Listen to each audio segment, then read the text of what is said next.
Nós vamos conversar hoje aqui no canal sobre a Amazônia. Olha, o Brasil tem dois desafios geopolíticos. O primeiro é a Amazônia. O segundo é o Atlântico Sul, a chamada Amazônia Azul. São os dois grandes desafios geopolíticos, duas grandes áreas que o Brasil precisa cuidar, porque é aí que os interesses imediatos do Brasil vão ser colocados à prova. O sul do Brasil já foi a principal região de interesse geopolítico do Brasil, mas hoje não é mais. A possibilidade de uma guerra com a Argentina, com o Paraguai ou com o Uruguai, neste momento está descartada. Por mais que você possa ter governos mais à esquerda no Brasil, mais à direita na Argentina, a possibilidade desses dois países realmente se engajarem em algum tipo de conflito, para além de algumas falas atravessadas de um ou outro presidente, é praticamente nula. Até porque as relações diplomáticas entre os dois países estão muito bem consolidadas e vão além, inclusive, de quem está no governo em ambos os países. Os diplomatas já têm aí toda a sua expertise para resolver essas pequenas questões que podem surgir entre Argentina e Brasil. Os dois países estão tão ligados economicamente que qualquer possibilidade de um rompimento entre eles não é factível, muito menos em relação ao Uruguai e ao Paraguai, que são economias muito menores, todas fazem parte do Mercosul, então a região do Mercosul está pacificada. Não possui grandes problemas geopolíticos. Agora, os maiores problemas geopolíticos do Brasil vão se encontrar mesmo na Amazônia e no Atlântico Sul. Em outro momento, trataremos aqui no canal sobre a região do Atlântico Sul, como já tem outros vídeos aqui no canal em que falamos sobre esta região. Mas hoje vamos conversar sobre a Amazônia. A Amazônia tem uma característica bastante peculiar, porque é uma floresta tropical, a maior floresta tropical do mundo. E existem diferentes concepções de desenvolvimento para a Amazônia. Uma é o chamado produtivismo, que é a ideia de que você possa repetir o tipo de crescimento econômico que ocorreu na região sudeste e centro-oeste do Brasil. Repetir esta ideia na floresta amazônica, por exemplo, com a pecuária e a agricultura intensiva, a chamada agropecuária. Pensando na Amazônia, vamos derrubar a floresta, plantar soja e colocar boi? Ora, esse tipo de possibilidade de crescimento econômico ali na floresta não é factível. Encontra como principal desafio a própria floresta tropical. Então, é impraticável a longo prazo. Ainda que a curtíssimo prazo pudesse trazer algum rendimento, a longo prazo o modelo produtivista vai desestabilizar o ecossistema da floresta e a própria região não será mais propícia para essas atividades agrícolas e pecuárias. Por que isso ocorre? A gente precisa entender algumas características da floresta para compreender por que não é factível você derrubar a floresta para a pecuária ou a agricultura intensiva, como praticado, por exemplo, na região centro-oeste ou na região onde eu moro, aqui no interior de São Paulo, ou no interior aqui do Paraná, onde eu também já morei, inclusive em uma fazenda de café. A questão é o solo da região amazônica. Ele é um solo bastante pobre. A maior parte da produtividade dessa região vem da própria biomassa da região. Então ela vem da própria interação da biomassa com a camada mais superficial do solo, ou seja, folhas, cascas de árvores, galhos que vão caindo, mas toda a questão envolvendo micro-organismos e as interações bioquímicas que vão acontecendo ali e que vão transformando aquela parte superficial do solo em uma parte bastante produtiva devido à interação com a própria biomassa da floresta. Se você retira essa camada de solo, o que vai sobrar é um solo muito pobre. Aí você vai lá, transforma em pastagem ou em área agrícola. Depois de 5 ou 6 anos, aquele solo não é mais produtivo. E você tem que abandoná-lo para queimar mais floresta, para ter mais área agricultável. Enquanto aquele solo já explorado não vai haver a possibilidade de reutilizá-lo novamente. Estará perdido. Você fica nesse ciclo. Você vai lá, queima a floresta, coloca pastagem. Depois de um tanto de tempo, aquele solo não é mais aproveitável, você tem que ir avançando para dentro da floresta e o que vai restando é uma área improdutiva. Com o tempo você vai desertificar a floresta e não vai encontrar uma outra forma de produzir ali, ou seja, o impacto ambiental, o impacto sobre a floresta vai ser enorme para uma produção que é apenas temporário. Não é o que ocorre, por exemplo, aqui na região do Paraná, do estado de São Paulo, Mato Grosso, onde você tem um solo riquíssimo que lhe possibilita plantar, desenvolver a agropecuária durante décadas, porque você tem um solo onde a produtividade está ligada aos próprios recursos minerais que se encontram naquele solo, e não a biomassa que havia antes nesse solo. Tanto é que na região que eu morava no Paraná, no interior do Paraná, meu pai sempre falava, olha que terra vermelha, olha que terra boa para produzir, porque ali você tem um solo muito bom para a produção agrícola. Por isso, esse tipo de pecuária e de agricultura que é desenvolvida aqui na região centro-oeste, sudeste, sul, não pode ser aplicada na região amazônica. Isso não será possível. Então, o produtivismo é só temporário. A curto prazo ele gera riqueza, mas a médio prazo ele entra em um ciclo de decadência e a longo prazo a floresta vira deserto e assim acaba com os próprios recursos da floresta. Mas também há um outro problema. Você tem uma questão ali na floresta amazônica que metade da chuva da floresta é retida na copa das árvores. Ela não vai para os rios. Essa chuva é retida na copa das árvores e vai sofrer o processo natural de evaporação e vai formar os chamados rios voadores. Esses rios voadores são responsáveis pela chuva em boa parte da região centro-oeste e sudeste, e mesmo do sul. Em São Paulo, eles são responsáveis por 70% das chuvas, principalmente no final do ano. Sem esses rios voadores, você teria uma diminuição drástica das chuvas nessas regiões, que são justamente as regiões onde você tem a maior produção agrícola e pecuária do país. Ou seja, destruindo a floresta, você vai abrir uma fronteira que é inadequada para a produção agropecuária e, ao mesmo tempo, você vai dificultar, talvez até inviabilizar, a produção agropecuária nas regiões em que elas realmente estão melhor adaptadas. E já ocorrem que a região sudeste, o interior do Paraná, a região centro-oeste. Ou seja, não vale a pena. A segunda concepção de desenvolvimento que nós podemos presenciar ali na Amazônia, em relação à Amazônia, é o do santuarismo. O santuarismo é a ideia de que a Amazônia é um patrimônio da humanidade e é intocável. A gente está vendo bastante pessoas defendendo essa ideia. Muita gente, inclusive da esquerda, defendendo essa posição, sem perceber que essa ideia, ela primeiro não leva em consideração os habitantes da Amazônia, que são 40 milhões de pessoas vivendo lá, que é algo que deveria ser prioridade para todo mundo que é de esquerda. Como também transforma a Amazônia numa reserva de matéria-prima intocável, que poderá ser futuramente explorada pelas potências imperialistas. Bom, e essa ideia é a ideia financiada por grande parte das ONGs que operam ali na região. Essa ideia ela deve ser descartada porque ela não garante o desenvolvimento da população humana na Amazônia e destrói a soberania brasileira sobre a região e repassa essa soberania para entidades não nacionais, entidades não governamentais, ou seja, não ligadas ao governo brasileiro, mas muitas vezes ligadas a governos estrangeiros. Para quem é de esquerda e defende essa ideia, peço que leve em consideração a seguinte hipótese. Você tem ali 40 milhões de pessoas que, uma vez que não encontrem a possibilidade do desenvolvimento de suas próprias vidas a partir das condições e potencialidades da floresta tropical, essas pessoas ou vão sobreviver com a ajuda governamental, as diversas bolsas, inclusive os estados da região norte são aqueles em que proporcionalmente mais pessoas recebem Bolsa Família, ou vão apelar para atividades não lícitas, como a própria questão do corte de madeira feito de forma ilegal e a mineração também feita de forma ilegal.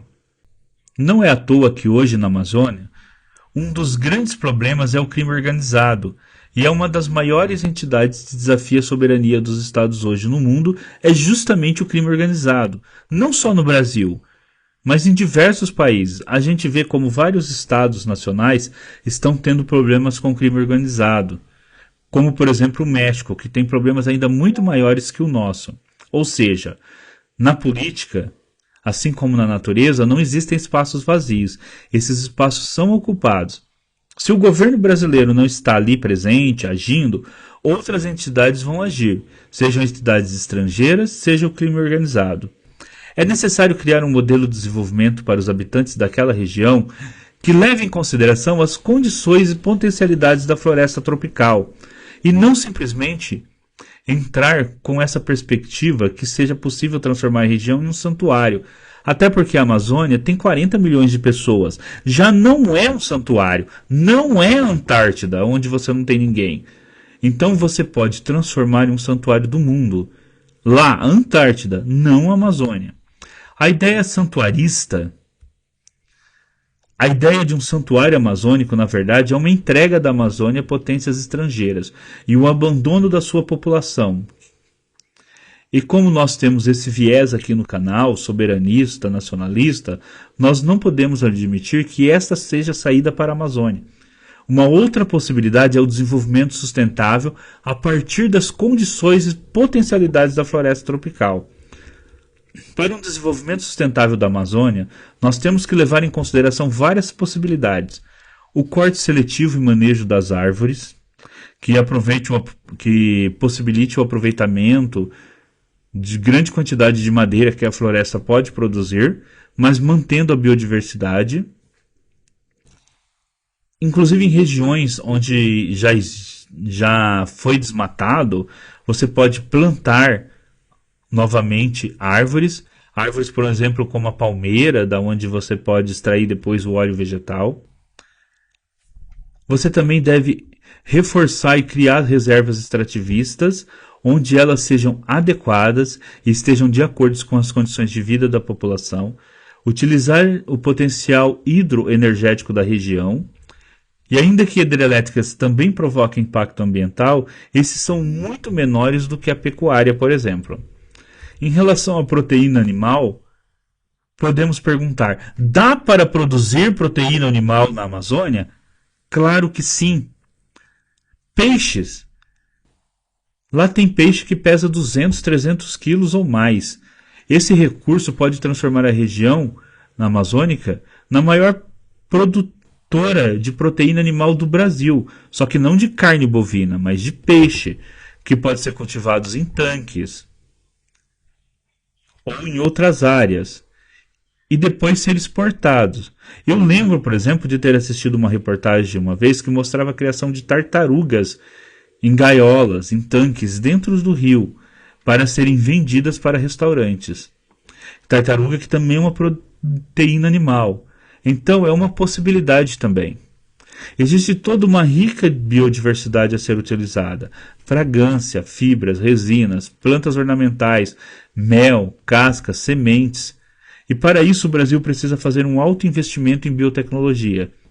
Sabe que nem os Estados Unidos teve lá o seu projeto Manhattan, depois teve o projeto Apollo, nós precisamos do projeto Amazônia. Esse deve ser nosso projeto Manhattan. Precisamos convencer a sociedade brasileira que nós precisamos ter um projeto desse, com altos investimentos em biotecnologia. Nós precisamos ter um grande projeto científico na Amazônia, justamente para desenvolver a região e nos tornarmos a nação dominante na área de inovação em biotecnologia. Porque nós já temos a floresta com a maior biodiversidade do mundo, que nos possibilita isso. Nós precisamos de investimento científico. Mas não é pouco, não. Pois é ali na Amazônia, com a biotecnologia, que nós teremos o nosso projeto Manhattan. A nossa própria corrida espacial vai ser ali, para desenvolver todas as potencialidades da floresta. Além da biotecnologia, temos o turismo. O mundo todo fala tanto na Amazônia, porque então a Amazônia não é o lugar que recebe mais turistas do mundo. Precisamos mudar esse cenário. Inclusive o turismo garante a proteção da floresta, porque a pessoa que está ali no entorno das regiões, que recebe o turismo, ela vai trabalhar nos hotéis, nos barcos que vão precisar estar ali, que vão vir via as hidrovias, ela vai trabalhar dentro das próprias reservas florestais como guia turísticas. Então essas pessoas vão ser as mais interessadas em preservar a floresta. e vão ter empregos dignos, porque não podemos pensar que dá para construir a soberania do país, a dignidade do povo brasileiro, com todo mundo precisando de bolsa para viver ali. As pessoas querem emprego e possibilidade de ter uma boa vida a partir do seu próprio trabalho. A mineração e a exploração do petróleo também podem ocorrer. A Amazônia tem grandes reservas de potássio que são indispensáveis para a produção agrícola, para fazer fertilizantes. Nós podemos criar estratégias de mineração com o mínimo de impacto possível sobre o ambiente e depois recuperar as áreas em que a mineração ocorre. Os royalties, derivados da mineração e da exploração do petróleo, são recursos que podem ser usados pelas comunidades locais para melhorar suas vidas imediatamente, construir postos de saúde, escolas, casas, ter acesso à energia elétrica e internet. O acesso à energia elétrica é indispensável. Por exemplo, se você vai ter grande produção de peixe, você vai precisar ter freezers, lugares para guardar essa produção. Se você vai ter uma grande produção de fruta, você vai precisar de máquinas para transformar essas frutas em polpa e depois congelar essas polpas para serem vendidas em outras regiões do Brasil e até outros países. Para tanto, você precisa de ter energia elétrica disponível e barata. Precisamos investir em ciência e tecnologia para criar formas de utilizar todas as potencialidades existentes na biodiversidade da floresta. Com isso, o Brasil vai garantir o desenvolvimento da região amazônica. E só através do desenvolvimento da região, só através de ter uma população ali que consiga viver dignamente no seu ambiente, produzindo, tendo emprego, é que vamos garantir a soberania do Brasil naquela região. Veja bem, você que é de esquerda, todos vocês que são de esquerda, nacionalistas, patriotas, que são desenvolvimentistas, trabalhistas, vejam bem, por que nós devemos seguir este caminho? Porque se você pensar na ideologia santuarista, que é aquela que está sendo vendida como a única alternativa para a Amazônia, não podemos transformar a floresta num santuário e abandonar a questão do desenvolvimento. Você vai abandonar 40 milhões de pessoas ali? Depois, quando surgir alguém que vai chegar lá e falar assim, olha, vocês estão vivendo aqui na pobreza, dominados pelo crime organizado, a solução para vocês é passar a boiada, é desenvolver a região com boi e agricultura só. Essas pessoas vão concordar. Aí não adianta gritar, não adianta falar que elas são inconsequentes, que elas não pensam no futuro. Elas pensam sim, elas se preocupam com o futuro dos filhos delas, elas se preocupam em alimentar os filhos delas hoje. Não adianta reclamar sendo que você não ofereceu outra alternativa, uma possibilidade de desenvolvimento ligada às próprias potencialidades da região delas. Porque quando você não oferece isso, outros vão oferecer como alternativa o produtivismo. E vai ser uma alternativa com aceitação. Afinal, não lhe foi oferecido nada em alternativa. Podemos pensar que essas pessoas não se preocupam com o futuro dos seus filhos. Isso não é verdade, elas se preocupam sim. Por isso precisam levar comida para casa. E é hoje, não é daqui a 10 ou 50 anos. Vamos falar um pouco, agora, para terminar o vídeo, sobre a questão da margem equatorial. Vai aparecer um mapa aí para vocês, mostrando que o Brasil conseguiu agora, na ONU, o equivalente a 360 mil quilômetros quadrados de uma região no mar, anexa à margem equatorial, e já é uma região marítima brasileira, que vai aumentar a região da margem equatorial brasileira em uma região do tamanho da Alemanha. Está aparecendo aí no mapa. O Brasil ganhou mais 360 mil quilômetros de mar rico em petróleo e também terras raras, além, é claro, da proteína animal. Aí a gente tem aquele velho entrave do santuarismo marinista, que é contra a exploração do petróleo nessa região. Exploração essa que já está sendo feita na margem das Guianas e que deveria estar sendo feita na nossa margem equatorial. Primeiro porque isso daí está a quase 500 quilômetros da foz do Rio Amazonas. Como diz o Ciro Gomes em uma entrevista, em um debate que ele teve com o Sérgio Sacani, se a questão ali é proteger os índios, só se forem índios atlantes, que devem ter uma civilização ali no oceano. Talvez ali seja Atlântida e queiram proteger o Aquaman. Segundo, porque se o governo atual guiar essa exploração através da Petrobras, que é uma empresa que não tem acidentes no seu histórico, que tem tecnologia para explorar, que tem um cuidado absurdo com o meio ambiente, mais do que qualquer uma das empresas de petróleo do mundo inteiro, a Petrobras tem um nível técnico de excelência. Que olha, se no Brasil a gente tivesse uma Petrobras em cada área do desenvolvimento técnico e científico desse país, nós seríamos uma das potências do mundo, inegavelmente. Uma das maiores potências do mundo. A Petrobras tem toda a capacidade de fazer a exploração. Você tem uma região muito pobre ali, principalmente o Amapá, e a população poderia se beneficiar muito, mas muito mesmo dos royalties vindo do petróleo, para justamente fazer aquilo que nós colocamos no início desse vídeo. Através desses royalties levar para esses estados uma política de desenvolvimento sustentável a partir das potencialidades da floresta, para que mesmo daqui a 20 anos, caso o petróleo acabe, o Estado já tenha passado por um processo tal que ele não precise mais do petróleo para viver. Que todas aquelas questões que nós levantamos do desenvolvimento a partir das potencialidades da floresta já tenham ocorrido. Inclusive, o governo é um dos acionistas da Petrobras. E ele pode desenvolver, a partir da Petrobras, uma empresa de biotecnologia que venha fomentar um ecossistema de empresas de biotecnologia na Amazônia. É disso que nós precisamos. Então, agora, nós precisamos desses recursos para possibilitar o próprio desenvolvimento sustentável da Amazônia. Porque sem esses recursos não vai ocorrer nada. Então, precisamos sim de explorar a margem equatorial. E a partir dos royalties vindos da margem equatorial, a partir de uma nova política para a Petrobras, construir ali na Amazônia um ecossistema de empresas de biotecnologia. É necessário também retomar o projeto Calha Norte. O projeto Calha Norte é um projeto interessante. Ele precisa ser também pensado no sentido desse desenvolvimento da Amazônia, a partir das suas próprias potencialidades e de forma a interagir desenvolvimento sustentável e a presença do governo brasileiro em toda a região, para que esse vácuo deixado pelo governo brasileiro não seja ocupado, seja por ONGs estrangeiras, seja pelo crime organizado. Para uma real soberania brasileira na Amazônia, devemos abandonar o produtivismo e a ideologia santuarista, focar no desenvolvimento a partir das potencialidades da floresta. Este é o caminho.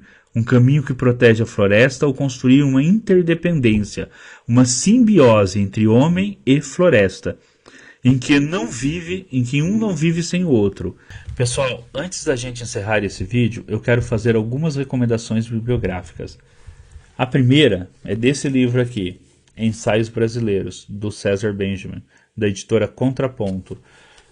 Esse livro tem um ensaio intitulado Amazônia, Cuidado Frágil. É um ótimo ensaio onde o César Benjamin apresenta diversas questões e diversas alternativas para o desenvolvimento da Amazônia, algumas das quais nós comentamos aqui durante o vídeo. O segundo livro é um livro mais antigo, mas eu ainda gosto muito dele, acho que ele traz muita informação interessante. É esse aqui, ó, Guerra do Brasil. Talvez vocês vão achar só em sebos, mas ele tem um artigo, inclusive, final aqui, que é Calha Norte, a fronteira do futuro. É um excelente livro para entender diversas questões da região amazônica. É um livro um pouco mais antigo, mas ainda é uma leitura muito importante para entender as relações entre Amazônia, geopolítica e soberania brasileira. Um terceiro livro é este aqui, Amazônia, a Maldição de Tordesilhas, do Aldo Rebelo, que é um excelente livro de diversos ensaios do ex-ministro, foi ex-ministro da Ciência, do Esporte, foi deputado, presidente da Câmara dos Deputados. E agora o Aldo é alguém que está estudando muito a Amazônia e tem esse excelente livro. Inclusive esse livro, lá no canal Plano Brasil, que é um canal sobre defesa e geopolítica, Eu conversei lá com o Edilson sobre esse livro numa live.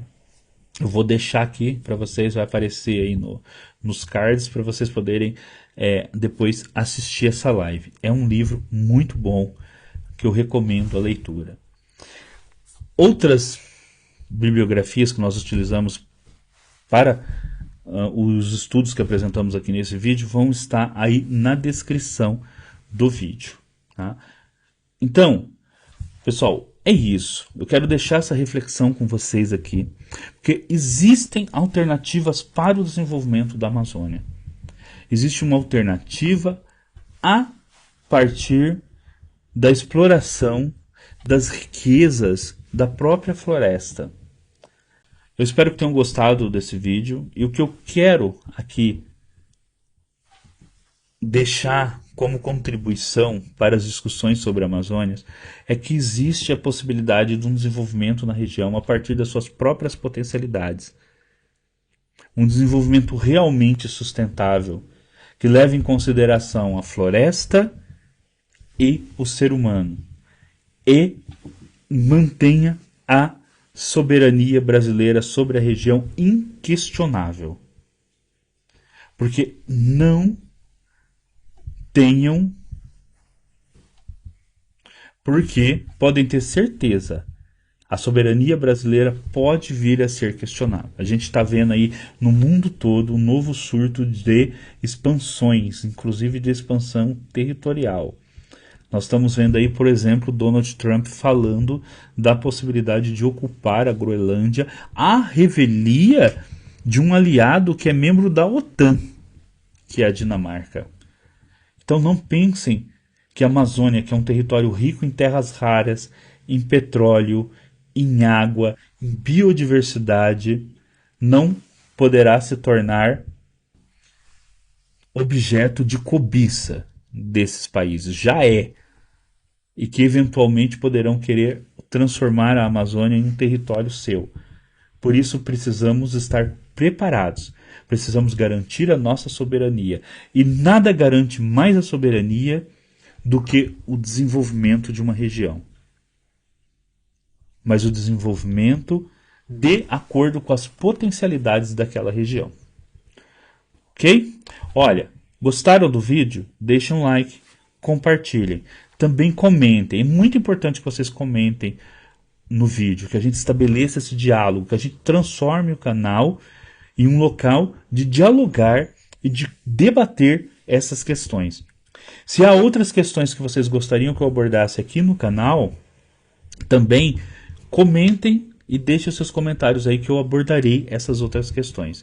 Eu sou o professor Edgares Manioto, filósofo. Até o próximo vídeo aqui no canal. Lembre-se, boletim de política e geopolítica diariamente aqui no nosso canal. Até!